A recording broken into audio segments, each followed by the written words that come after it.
Bienvenidos a un nuevo episodio de Vía Tecnológica, un programa cuyo objetivo siempre será educarnos a todos sobre esa tecnología que nos rodea y que no siempre sabemos utilizar o aprovechar. Como es costumbre, voy a iniciar con actualidad tecnológica.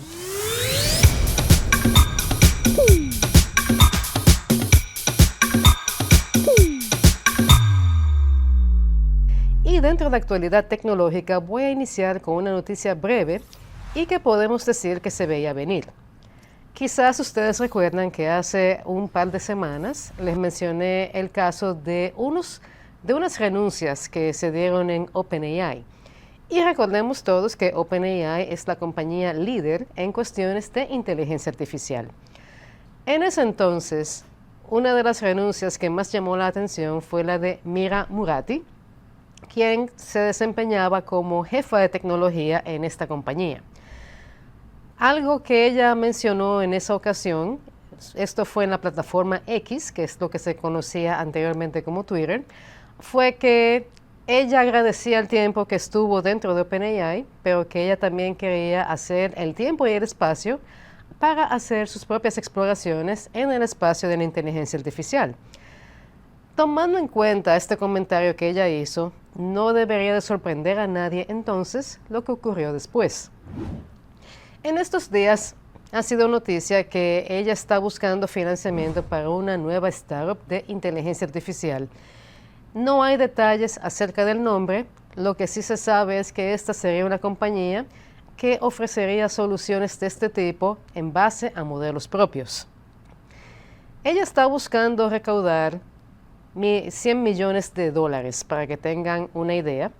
Y si bien esto podría ser una cantidad pequeña cuando comparamos a otras recaudaciones que se ven en este ámbito de inteligencia artificial, pues hay que recordar que esto es un esfuerzo para algo nuevo. Y lo que también quiero comentarles es que de esta forma Mira Murati está siguiendo los pasos de otra persona que en mayo de este año salió de OpenAI.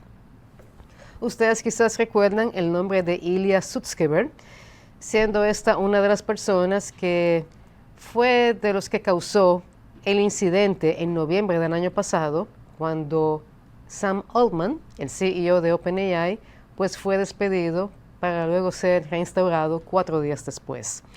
Esta persona renunció en mayo y al poco tiempo pues salió la noticia de que tenía su propia startup, la cual tiene un enfoque ético, buscando así diferenciarse de OpenAI y al mismo tiempo hacer énfasis en que esta era la diferencia que tenía con Sam Altman cuando ocurrió el incidente que ya les mencioné. Continuando con la actualidad tecnológica, voy a hablarles ahora acerca de un documental que se vio en estos días en HBO. Los que conocen el tema de Bitcoin y de criptomonedas probablemente saben que desde hace un buen tiempo se está tratando de desenmascarar la identidad de la persona que fue la creadora de Bitcoin.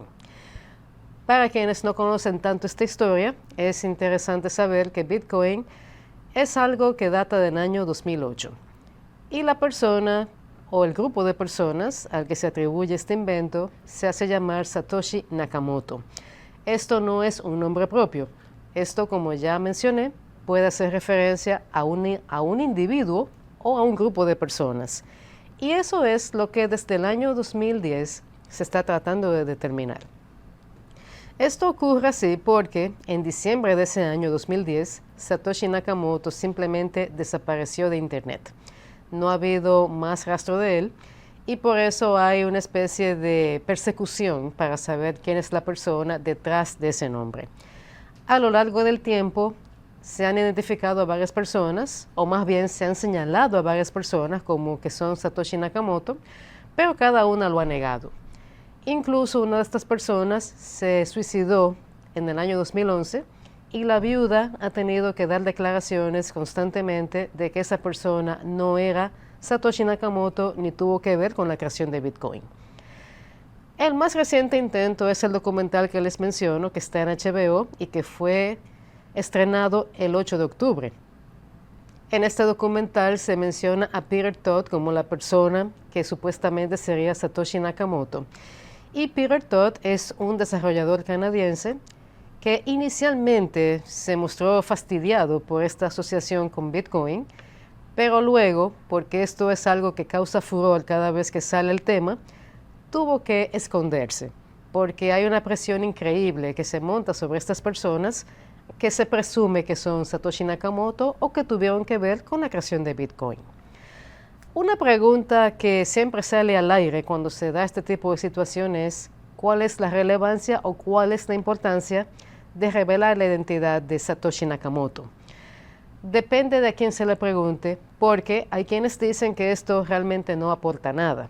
Sin embargo, personas que siempre han estado escépticas de todo el concepto de Bitcoin, blockchain, criptomonedas, consideran que sería importante revelar la identidad real de Satoshi Nakamoto para que esta persona o el grupo de personas detrás de este seudónimo aclaren algunos puntos sobre este invento, sobre cuál es el objetivo y algunas preguntas que siempre han surgido en el camino, porque es una realidad que Bitcoin es algo increíblemente volátil.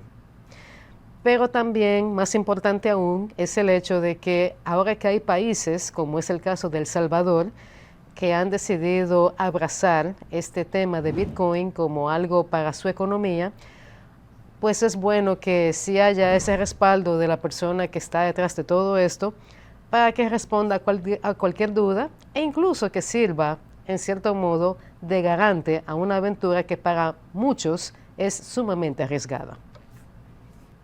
Para finalizar esta primera parte de actualidad tecnológica, un dato que para algunos puede ser curioso y para otros va a ser una auténtica pesadilla. Siempre se tiene la idea, quizás errada, de que los únicos teléfonos que pueden convertirse en ladrillos por un tema de actualización son los iPhone. Y esto ocurre así porque en tiempos pasados, y bueno, no tan lejanos, se han dado casos de actualizaciones del sistema operativo que desafortunadamente, por no ser quizás probadas con todo el rigor del lugar, pues han causado que algunos teléfonos simplemente dejen de funcionar. En este punto les aclaro qué es lo que significa esto de decir que un teléfono se convirtió en ladrillo. Básicamente se explica solo, porque si yo tengo un teléfono que de repente deja de funcionar, pues entonces podemos decir que es un pedazo de algo, un pedazo de plástico, un pedazo de aluminio. Alguna gente le llama ladrillo porque un ladrillo simplemente es un pedazo de un material que no hace absolutamente nada a no ser que lo coloquemos con otros ladrillos. Hay gente también que dice que cuando el teléfono deja de funcionar se convierte en una especie de pesa para papeles o un pisapapeles, pero un pisapapeles que es excepcionalmente caro porque los teléfonos se han vuelto muy caros desde hace unos años. Pero bien, definitivamente esto no le ocurre únicamente a los iPhone. También los teléfonos Android pueden caer víctimas de estas actualizaciones, pero esto no se menciona tanto, quizás porque no ocurre con tanta frecuencia. Sin embargo, ahora que salió Android 15, ha sido noticia que algunos usuarios de los modelos Pixel 6 de Google se han quejado de que actualizan al Android 15 y sus teléfonos se convierten efectivamente en un ladrillo, porque no hacen absolutamente nada. Ya Google reconoció este problema y hay indicios de que esto podría estar ligado a una función de espacios privados que se estrenó en Android 15. Y esto lo que significa de espacios privados es que podemos destinar dentro de Android 15 un área para aquellas aplicaciones que consideremos que contienen algún material sensible, como por ejemplo la galería de fotos. Y de esta manera, si alguien toma nuestro teléfono prestado, o no prestado, sino que se lo quiere robar o algo así, pues esa es una información que no va a estar presente en la pantalla de inicio, sino que hay que buscarla para poder dar con ella. Pues bien, todo indica que tiene que ver con esa función que es muy útil y sobre todo algo que mucha gente pues quisiera tener en su teléfono. Pero lo que les quiero decir con esto es que con las actualizaciones hay que tener cuidado. Nunca es aconsejable que si una actualización sale hoy, a la hora ya estemos instalándola, porque no siempre esas actualizaciones vienen listas para ser descargadas sin problemas.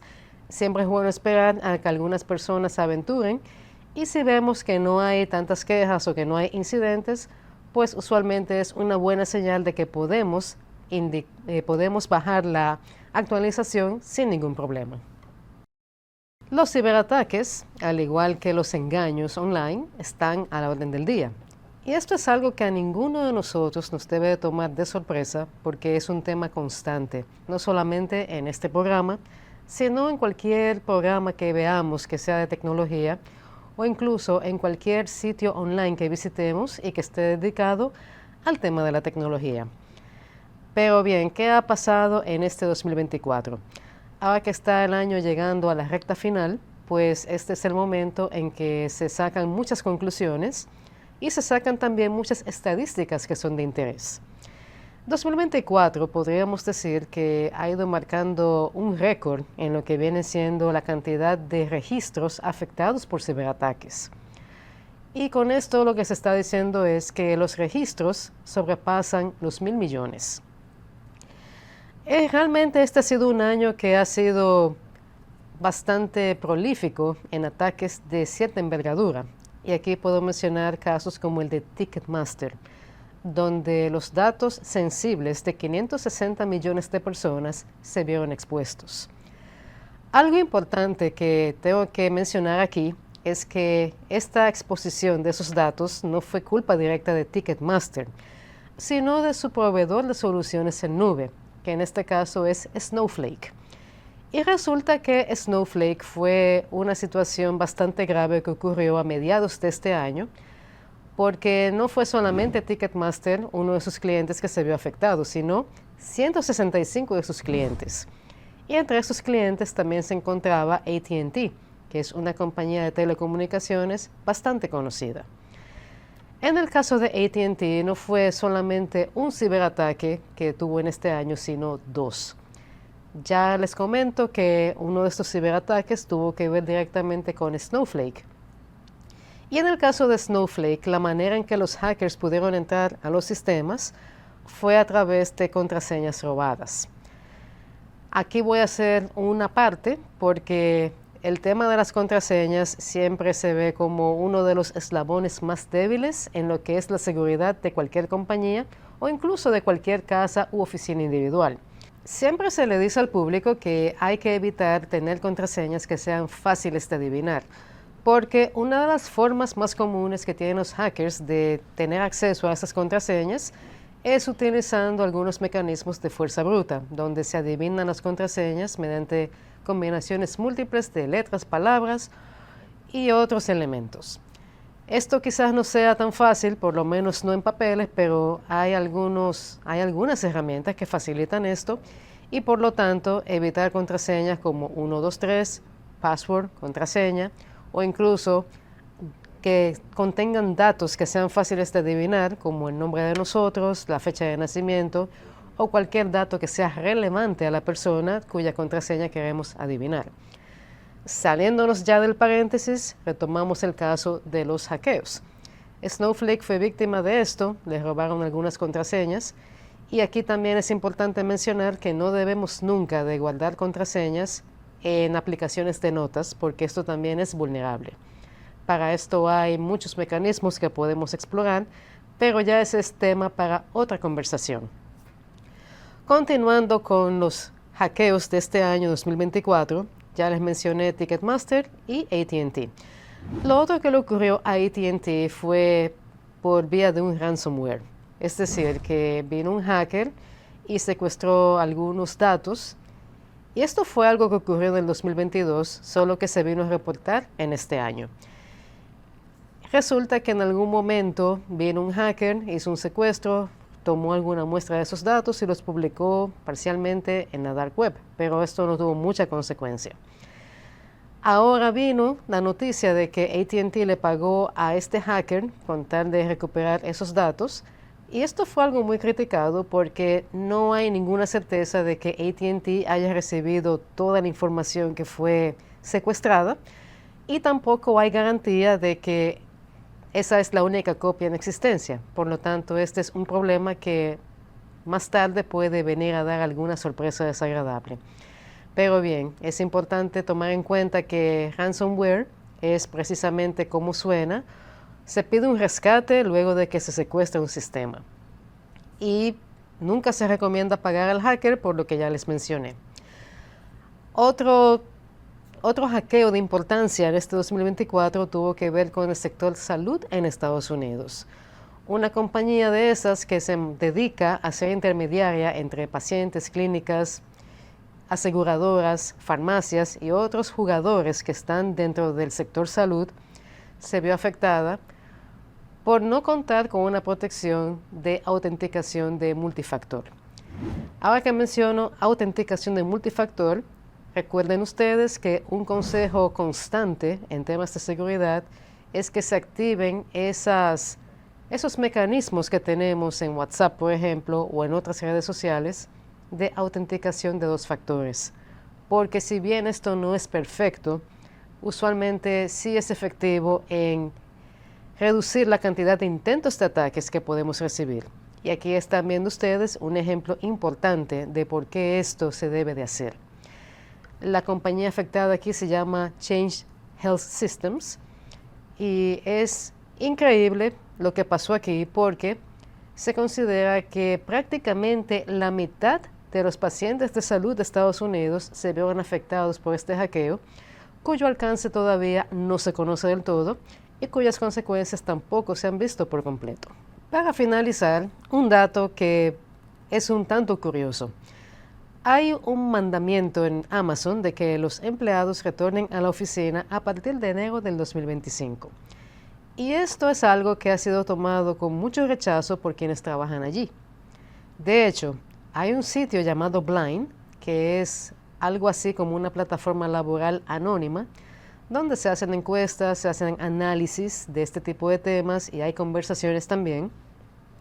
Y allí se hizo una encuesta en la que participaron más de 2.500 trabajadores de Amazon y el 75% de ellos dice que prefiere renunciar antes que volver a la oficina en enero de 2025. Y aquí hay un tema de debate que estamos viendo desde hace un buen tiempo. ¿Trabajo remoto vino para quedarse o va de salida? Recordemos que con la pandemia se puso de moda, por así decirlo, el concepto de trabajo remoto. Y no era tanto una moda, sino una necesidad por el confinamiento. Ya cuando empezó a ceder la pandemia y que estamos en la etapa de pospandemia, pues este tema de trabajo remoto siguió viento en popa, por así decirlo. Y se explica porque hubo mucho desarrollo de herramientas que ayudan a esa interacción remota, que haya comunicación remota, colaboración remota y así. Y aquí puedo mencionar el caso de Zoom, Microsoft Teams y otras herramientas similares. El problema es que, como todo, el trabajo remoto presenta algunos retos, sobre todo en lo que viene a ser la supervisión de personal. También hay que decir que el trabajo remoto ofrece muchos beneficios a quienes están en esa modalidad. Porque, por ejemplo, una persona que trabaja desde su casa o desde cualquier lugar que no sea su oficina, puede manejar su tiempo de una manera más balanceada. Puede dedicar algún tiempo a hacer diligencias fuera de la casa o puede dedicar tiempo a los hijos, si los tuviera, o a cuidar a sus padres, si fuera el caso. Y hay una serie de rejuegos que vienen por esa vía, donde también tenemos que mencionar que no hay que tomar tapones para llegar a la oficina, no hay que levantarse excesivamente temprano para llegar a tiempo, y no hay tampoco que hacer una inversión tan cuantiosa en ropa, maquillaje o accesorios, porque no hay necesidad de ir de manera presencial. Esas son ventajas del trabajo remoto que todos conocemos, pero también es importante analizar la realidad de que no todos los trabajos se adaptan de una manera bastante acoplada a lo que es trabajo remoto. Algunas funciones simplemente no están hechas para ser manejadas de esta forma, y hay otras, por el contrario, que se acoplan perfectamente. Es el caso, por ejemplo, de quienes hacen monitoreo de redes sociales, o de quienes hacen creación de contenidos, o de quienes trabajan de una manera tal que tienen que moverse constantemente y que no necesariamente necesitan estar en la oficina para realizar su trabajo. Estas son algunas de las áreas donde esto puede funcionar muy bien, pero ya cuando tenemos que supervisar directamente a grupos de personas o donde hay operaciones que son delicadas, ahí definitivamente la parte presencial es lo mejor. Pues hay un tema con esto y es que hay resistencia desde el principio de parte de empleadores que entienden que el trabajo remoto no facilita la supervisión de su personal y que puede tener un impacto negativo sobre la productividad que derivaría de esa falta de supervisión que les menciono. Hay estudios contradictorios en este sentido. Hay algunos que indican que la productividad puede mejorar, pero hay otros que indican que sí puede ser impactada negativamente. Todo depende del ambiente en donde se haga el estudio. Y aquí viene el tema de Amazon. En Amazon hay muchas posiciones que pueden manejarse perfectamente de la manera remota sin ningún problema. El problema es que hay gente que está en la modalidad remota y que no pone de su parte. Solamente quieren los beneficios del trabajo remoto, olvidándose de que esos beneficios vienen con una contraparte de responsabilidad que no siempre es cumplida de la manera satisfactoria en que se espera. Al final del día, para que el trabajo remoto funcione, todos los que están participando tienen que poner de su parte, tanto el empleado como el empleador, porque es un tema de dos vías. Queremos el beneficio, pero a veces no queremos la responsabilidad que eso conlleva. Y si nos llaman a una reunión, algunas personas prefieren no ir porque entienden que eso les afecta su flujo del día a día. Pero eso es precisamente lo que hay que hacer cuando estamos trabajando de manera remota, ya que no se nos requiere una presencia en la oficina el 100% de las veces. El día que se requiera, ya sea en videollamada o presencial, pues lo más sensato es acudir. Y ahí es donde mucha gente se pierde.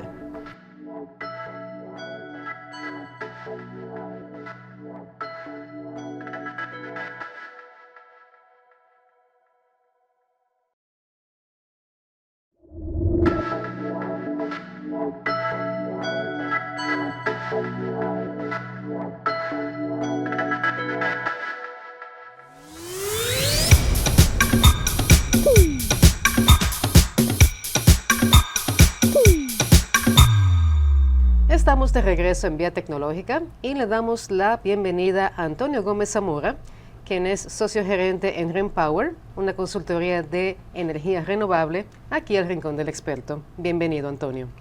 Muchas gracias, Rocío, por invitarme a tu programa. Buenas tardes.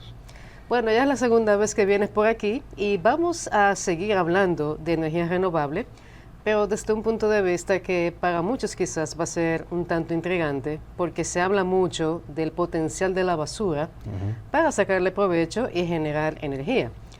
Y hay que decir que la basura es abundante a nivel mundial, no solamente aquí.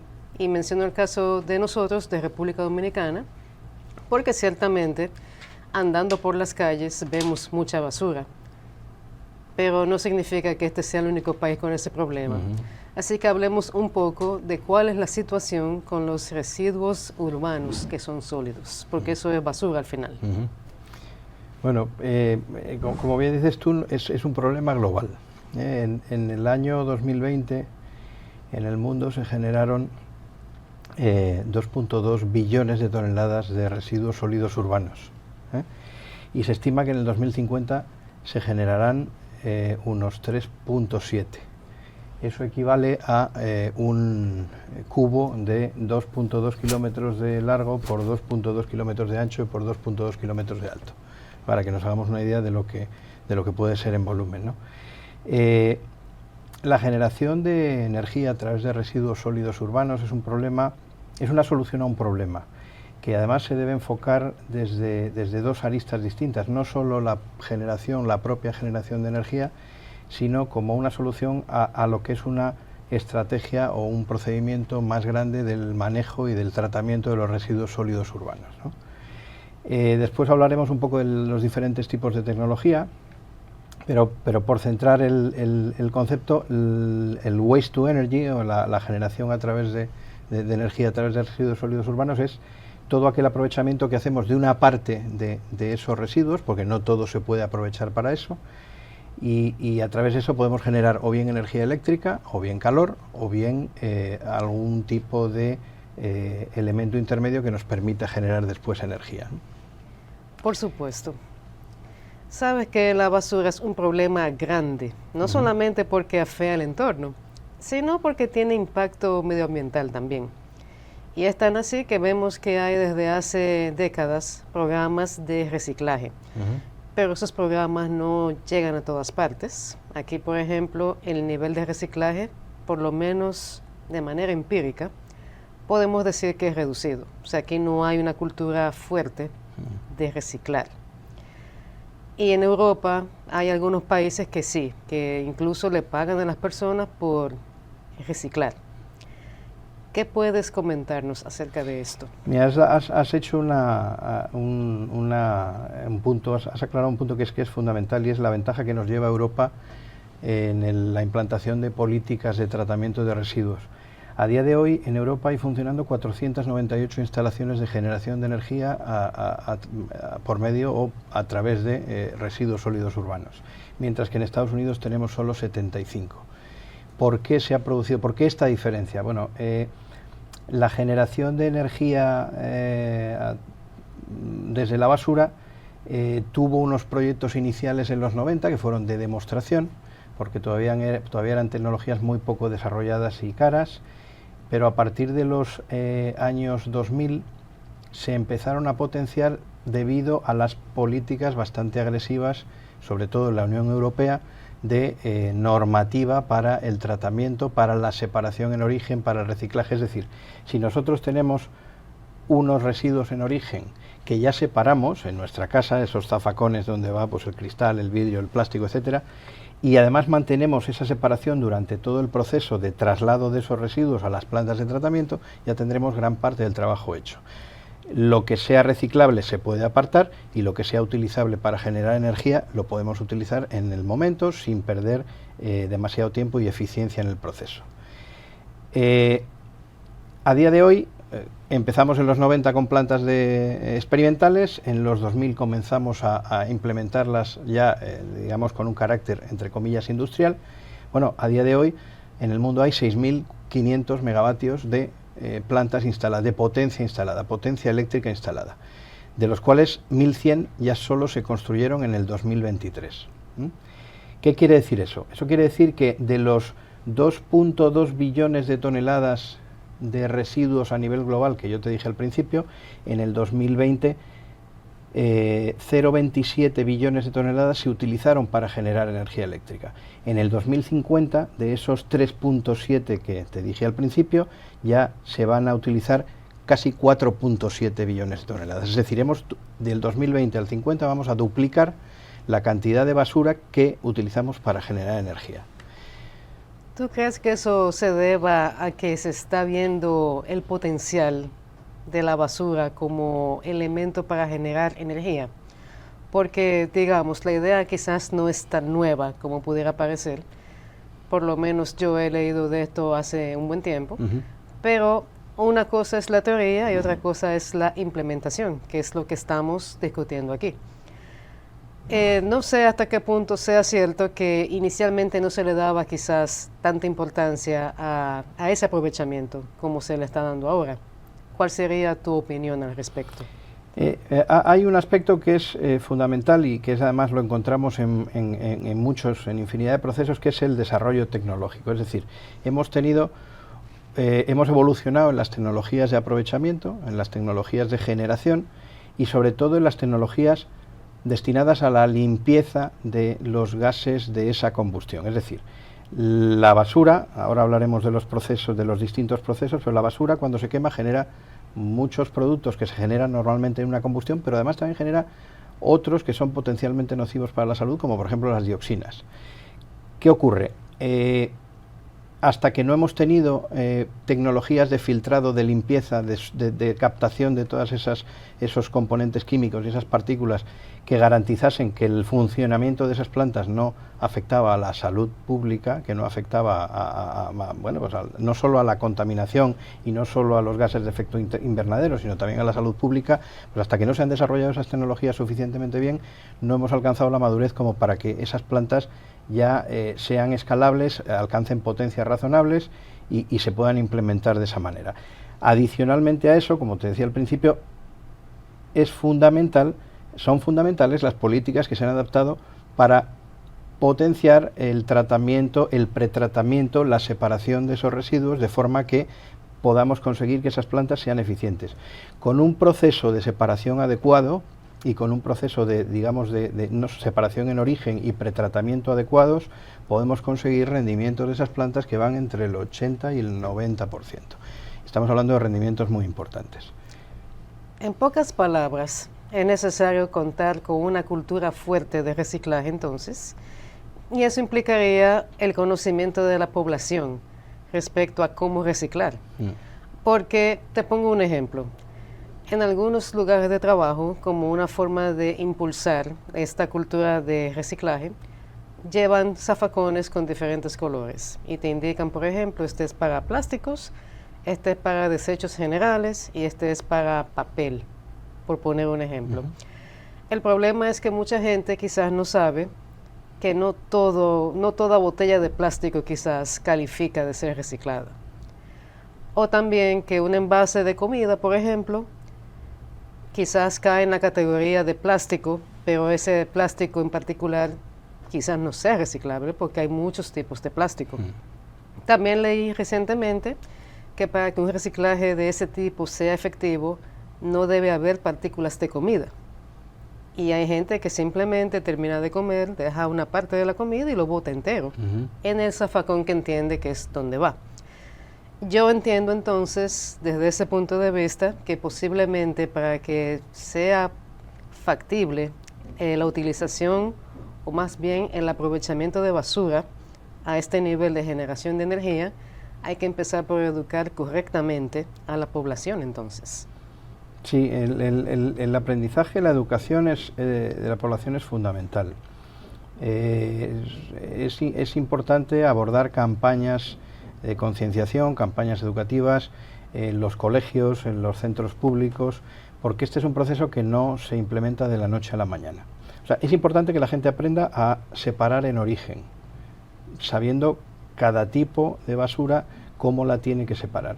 Pero también es importante que si yo hago el esfuerzo de educar a la población y la población hace su separación en origen, en sus casas, en sus distintos zafacones, lo que tenemos que conseguir es que esa separación que yo consigo en origen no se estropee a lo largo de toda la línea del proceso. Es decir, que luego no llegue un camión o no llegue un recolector y mezcle todo, porque entonces cuando todo eso llegue a la planta de tratamiento tenemos que repetir el trabajo. O sea, cuanto mejor sea la separación y podamos quitar de en medio todos aquellos elementos que son reciclables, mucho más eficiente será el trabajo de esas plantas. Te hablaba antes de los tipos de tecnología.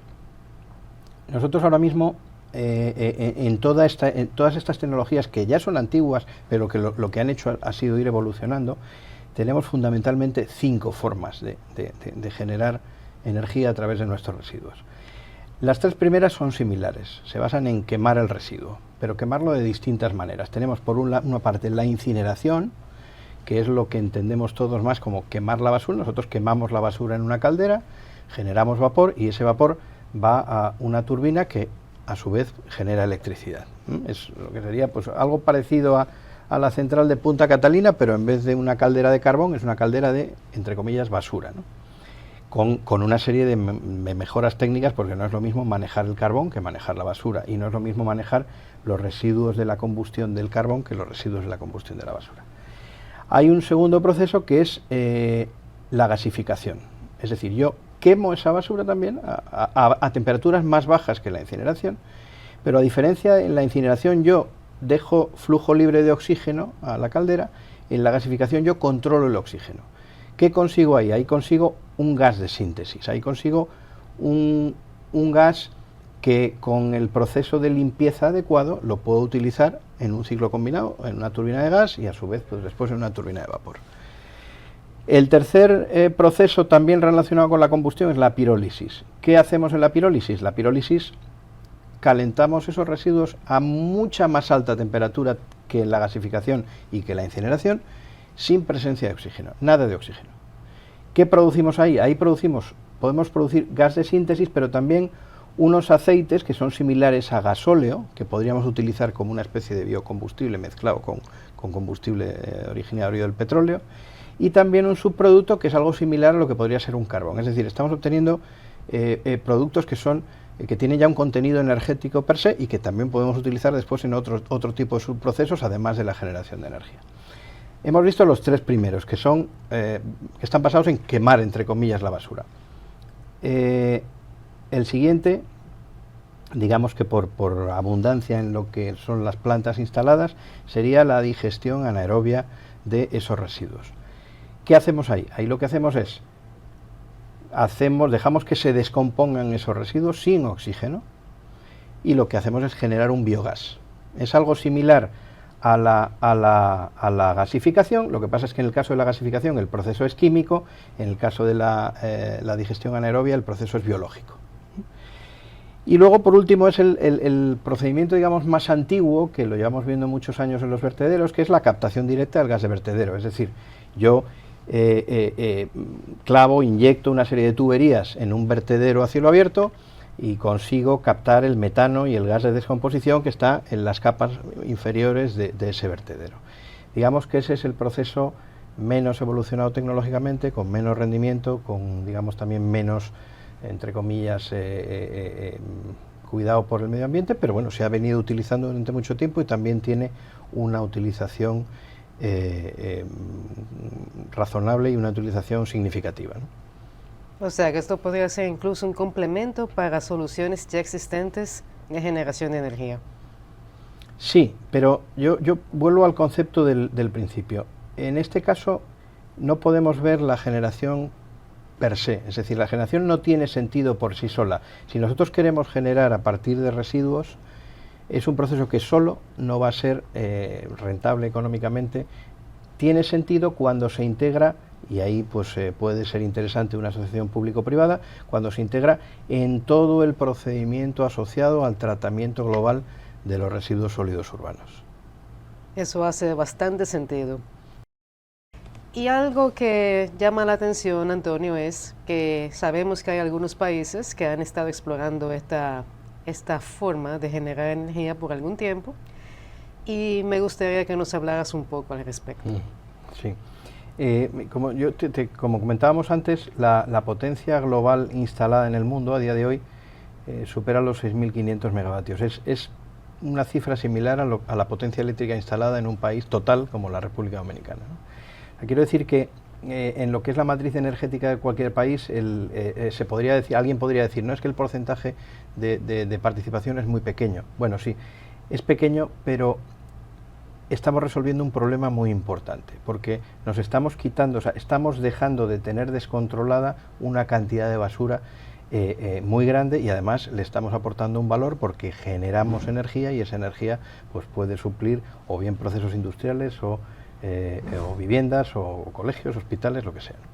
O sea, quiero decir que en ese sentido insisto en que tenemos que ver el problema la foto en su conjunto. De esos, ¿quién tiene hoy en día el liderazgo? Indiscutiblemente Europa. Europa tiene 500 plantas en funcionamiento, pero tienen plantas todos los países desarrollados, porque además estadísticamente podemos ver que la generación de residuos es directamente proporcional al grado de desarrollo del país. Hay más desarrollo, hay más consumo, por lo tanto hay un volumen mayor de residuos, ¿no? Hay plantas de generación de energía a partir de residuos sólidos urbanos en Lausanne, en Suiza, en Osaka, en Nueva York, en España, en Centro Europa, en España además, en el norte de España, con unas tecnologías que se han replicado aquí en una de las plantas que están en desarrollo, de la que después hablaremos. Y de todas estas, pues ahora mismo se acaba de poner en marcha una planta en Dubái, que es la más adelantada desde el punto de vista tecnológico. Es una planta con capacidad para tratar 2.400 toneladas de basura al día, tratarlas y generar, en una primera fase está generando pues 80 megavatios, pero está preparada para generar más de 220 después de las sucesivas ampliaciones que están en proyecto, ¿no? Esto es un desarrollo que se ha potenciado en los últimos años, insisto, por las ventajas o por los adelantos tecnológicos, sobre todo en lo que es el tratamiento de los residuos de ese proceso de combustión. ¿Cuál es el futuro? Bueno, pues el futuro es plantas polivalentes que se integren, que nosotros podamos integrar con el apoyo de las administraciones locales, de los ayuntamientos, que es muy importante, que son los que al final gestionan y manejan la basura, que podamos hacer plantas en las que ya hagamos una separación previa, en la que ya podamos valorizar ese reciclaje, en las que podamos implementar con esa preparación que hacemos previa, podamos ya tener rendimientos mayores del 80 o del 85%, que podamos utilizar subproductos como la producción de calor, pues para en países fríos un district heating, o para en países que sean menos fríos poder utilizar ese agua caliente o ese vapor en procesos industriales. Es decir, hasta ahora socialmente la basura siempre ha sido se ha visto como un problema, porque lo es, y socialmente siempre ha generado mucha alarma todo aquello que implicase, oiga, yo no quiero un vertedero cerca, yo no quiero una planta de tratamiento cerca. Bueno, con estas mejoras tecnológicas y con estas campañas de educación que tenemos que realizar para la población, lo que tenemos que conseguir es que tengamos un mayor aprovechamiento de todo el proceso de tratamiento de esas basuras. Sin duda, Antonio, el concepto es interesante. ¿Cómo tú dirías que todo esto va a evolucionar? Bueno, hemos tenido en los últimos años una mejora significativa de las eficiencias y de la tecnología, sobre todo asociada a la limpieza de los subproductos del proceso, ¿no? Es probable que sigamos evolucionando, que haya un cierto abaratamiento de esa tecnología, y que las administraciones públicas cada vez se impliquen más en normativizar todo ese proceso de tratamiento previo, separación en origen y tratamiento previo de residuos. ¿A dónde podemos llegar? Hombre, si las expectativas de aprovechamiento para el 2050 están en el entorno de los 0.47 billones de toneladas utilizadas solo para generación de energía, pues podemos pensar que en el 2050 de los 6.500 megavatios instalados que tenemos a día de hoy, podríamos estar en los 15.000 o 16.000. Todo ello dependiendo también de cómo Europa, sin lugar a dudas, va a seguir liderando ese proceso. Yo creo que Estados Unidos pues también irá a la zaga, pues cada vez también hay más concienciación social desde ese punto de vista, y la basura cada vez es un problema mayor. Y el reto lo tenemos en Latinoamérica, ¿no? El reto lo tenemos uno de los continentes. Cuando tú ves cuál es el continente o cuál es la región, subregión que más aporta residuos, pues como hablábamos antes, las de mayor desarrollo, pero bueno, Latinoamérica está ahí, como continente pujante está ahí, ¿no? Me imagino que sí. Antes de pasar al tema local, de cuál sería la situación aquí en República Dominicana, tengo una curiosidad. Creo que ahorita lo respondiste, pero como quiera voy a preguntarte. No toda la basura se puede utilizar para generar energía, ¿correcto? O sea, hay algunos elementos que simplemente no funcionan, y por eso mencionas tanto lo de la separación en origen, ¿correcto? Sí. Yo tengo entonces la siguiente pregunta. Quizás no la puedas responder porque tu especialidad es energía renovable, pero de todas formas, como es un problema que se menciona tanto últimamente, hay una crisis de ropa, por así decirlo. La ropa se ha convertido en un problema a nivel de basura, sobre todo esta moda rápida, como le llaman, que son estas compañías como Shein, que es una de las más conocidas y una de las grandes culpables. Y hay un tema incluso en el desierto de Atacama, en Chile, donde muchas de esas ropas que se desechan rápidamente terminan ahí. ¿Eso es algo de lo que no se puede utilizar para estos fines, por ejemplo? Nosotros, hay elementos que son claramente reciclables, metal, cristales, determinados tejidos se pueden reprocesar, pero en la mayor parte de los casos los tejidos, si se utilizan, tienen un poder calorífico interesante, ¿no? O sea, que se pueden utilizar para si no tienen o no califican para poderse reciclar, pues por determinadas condiciones o de tipo de fibra o del proceso y el tratamiento que han seguido, se podrían utilizar para la generación de energía. Pero es muy interesante eso que dices, porque es un vector relacionado con los residuos que todavía está por explotar. Es decir, no reciclamos, cada vez se está incrementando más la cantidad de mercancías que se venden a raíz del reciclaje. Y eso es todo función de lo mismo, función de la educación de la gente, función de la concienciación de la gente y función también de las administraciones que inicialmente pues potencian esos procesos.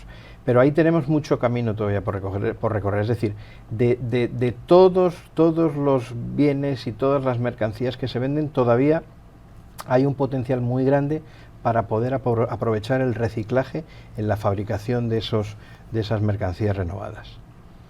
Sin duda alguna es un tema que debe explorarse más. Vamos entonces a pasar a la parte local. Pero mira, según los cálculos de los organismos estadísticos y las estimaciones a futuro, pero sobre todo según los cálculos actuales, en República Dominicana se generan todos los días 14.000 toneladas de residuos sólidos urbanos, 14.000 diarias. Eso nos da una cantidad anual que supera los 5 millones de toneladas métricas. Solo el vertedero de Duquesa recibió en 2022 1.450.000 toneladas, solo Duquesa, y todos conocemos la cantidad de vertederos que existen a lo largo y ancho del país. Hay ley de valorización de residuos, hay marco jurídico, hay marco normativo. El reto que tenemos por delante es implementar esos procesos. Es decir, el reto que tenemos por delante es mejorar el tratamiento, mejorar la recogida, mejorar el proceso, y ahí, una vez que mejoremos esa etapa intermedia, ya estaremos listos para concienciar a la gente y que la gente empiece a separar en sus casas. Porque si hacemos ese esfuerzo de separación en origen y después no lo cuidamos durante toda la etapa intermedia del proceso, pues no estaremos haciendo nada, ¿no? Pero hemos empezado a hacer camino, hemos empezado a hacer recorrido. Hay proyectos en desarrollo, hay proyectos prácticamente, pues uno de los más avanzados es un proyecto de 55 megavatios en San Pedro de Macorís, con tecnología japonesa y suiza, que además es desde el punto de vista tecnológico, es un clon de una planta que hay actualmente, que lleva pues prácticamente 20 años funcionando en el País Vasco, en el norte de España, en Zabalgarbi. Ese es, digamos, el proyecto dentro de lo que es la carrera, el más sólido, el que ya pues está prácticamente, pues si no en pruebas comerciales, prácticamente lo está. Y hay otros en desarrollo, pues en Santiago, en Higüey, o sea, hay iniciativa privada. O sea, la iniciativa privada es un tema que lo está viendo con interés, porque además es una solución a un problema ambiental. El reto que tenemos por delante es que las administraciones públicas pues nos acompañen también a esa iniciativa privada, y que podamos, oye, yo vislumbro, pues a lo mejor en los próximos 5 o 7 años, una planta piloto de tratamiento de residuos donde podamos implementar pues todos esos procedimientos que Europa pues lleva ya implementando 15 o 20 años prácticamente, ¿no? Claro que sí. Hay que por lo menos dar el primer paso, y por lo que estás comentando, ya se está haciendo aquí. Y eso me parece, y seguramente al público también, muy importante. Muy importante. Porque significa que hay visión, aún venga de la parte privada, pero hay visión. Y ya con el tiempo, yo creo que los demás sectores pueden sumarse, porque es una iniciativa interesante además. Y la conclusión final de todo esto, en base a lo que nos has comentado aquí, que ha sido todo muy revelador, es que este proceso de aprovechar basura para generar energía, al final del día, es algo que nos atañe a todos. O sea, todos tenemos que participar para que esto sea efectivo. Esa sería la conclusión a la que yo llego en base a tus comentarios. Sí, el avance tecnológico, que es un poco pues lo que nos ocupa aquí, ¿no? El avance tecnológico yo creo que ha sido un catalizador muy importante para que este tipo de procesos y de proyectos sean realidad. Necesitamos, es decir, la basura es un problema, lo sabemos todos, y cuanto más eficientes y mejor racionalicemos el control, el manejo y el tratamiento de esa basura, pues mucho mejor será para el medio ambiente y para la salud pública. Si además de eso podemos valorizar parte o gran parte de esos residuos, bien por la vía del reciclaje o bien por la vía de la generación de energía o de productos energéticos, pues eso salimos ganando y nos ayuda también pues a costear todo lo que es el presupuesto de todos esos procesos de tratamiento de basuras. Sin duda es así. Muchísimas gracias, Antonio. Como siempre, información muy valiosa que nos has brindado aquí y para reflexionar también. Gracias a ti.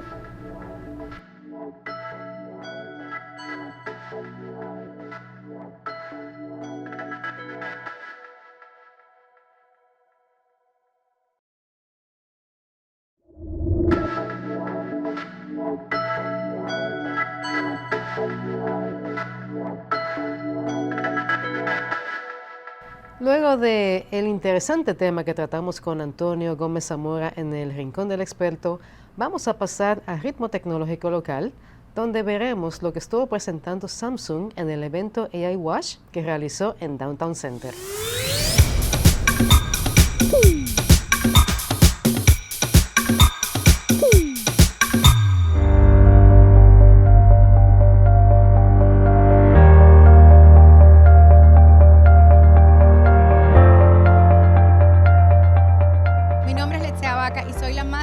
De Samsung Línea Blanca para Centroamérica y el Caribe.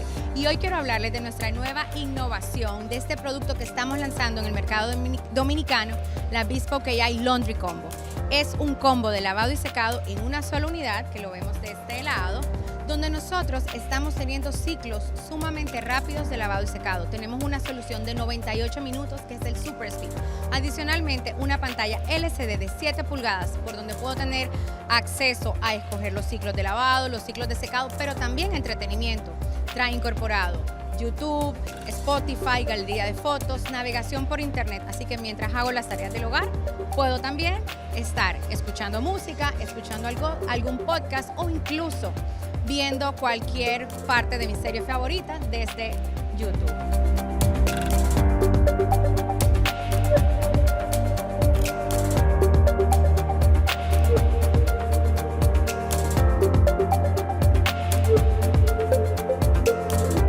Hemos llegado a la parte final de este episodio de Vía Tecnológica. Espero que hayan aprendido mucho sobre el tema de la basura y cómo puede ser aprovechada para la generación de energía, porque al final esto es una visión a futuro que todos debemos de abrazar, porque como decía Antonio, la basura es un problema global. Y por supuesto, ahí estuvieron viendo algunos temas de actualidad tecnológica y lo nuevo de Samsung con el tema de lavadoras. Con esto me despido. Les pido que continúen con el resto de la programación aquí en BTV Canal 32 y hasta la próxima semana.